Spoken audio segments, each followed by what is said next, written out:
دعا مانگتے وقت مانگتے فلاں کا میں آپ کو وسیلہ دے رہا ہوں، اگر آپ میری یہ بات نہیں سنے تو میں ان کا فلاں کا بہت قریبی آدمی ہوں. کتنے قریبی ہے کہ ان کی موت لینے کے لیے ملک الموت آئے. ملک الموت آتے ہی کیا ہوا؟ ملک الموت کو گھونسا مارے. کون مارے؟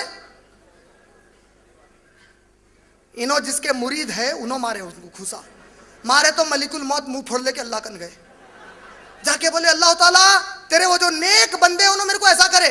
تو ارے ایسا ہو گیا، ٹھیک ہے یہ چٹھی لے کے جا. بولے تو انہوں چٹھی لے کے آئے، چٹھی لے کے آ کے چٹھی دیے تو انہوں چٹھی لے کے پھاڑ دیے. بولے میرے اللہ کے بیچ میں تو چٹھی لے کے آتا، میں اللہ سے بات کر لیتا ہوں. بولے کہ اے اللہ میرا چہیتا ہے، انہیں جینا چاہ رہا، مجھے بہت چاہتا، تیرے نبی کے اہل بیت کو بہت چاہتا، اس خاندان کو پورا چاہتا، تو اس کو موت کیسے دے سکتا؟ وہ میرا خاص ہے. بولے اچھا میں تجھے محبت کرتا ہوں، تو اس سے محبت کرتا ہے، جاؤ اس کو چھوڑ دیا. استغفر اللہ. اللہ کے بارے میں یہ باتیں کرتے ہوئے ڈر نہیں لگ رہا؟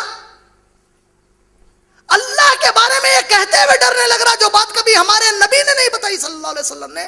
اللہ قرآن میں سورہ زمر میں کہتا ہے کہ موت ایک ایسی چیز ہے، ایک لمحہ آگے نہیں، ایک لمحہ پیچھے نہیں، سب کے لیے طے کی گئی ہے، کوئی اس سے بچنے والا نہیں ہے. موت صرف نہیں آئے گی تو اللہ کو نہیں آئے گی، باقی ہر ایک کو موت آنے والی ہے.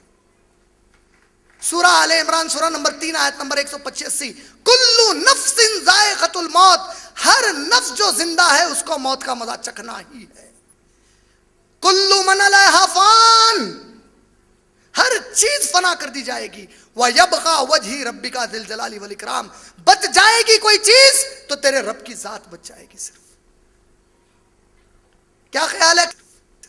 موت کو پیدا کرنے والا اور موت کو ختم کرنے والا زیادہ بڑا ہے یا وہ جس کو موت آ گئی؟ اللہ تعالیٰ قرآن میں کہتے ہیں سورہ غافر سورہ نمبر 40 کی آیت نمبر 60، جب ان سے کہا کہ ایک اللہ سے دعا مانگو تو تکبر کی وجہ سے انہوں نے اللہ سے دعائیں نہیں مانگی.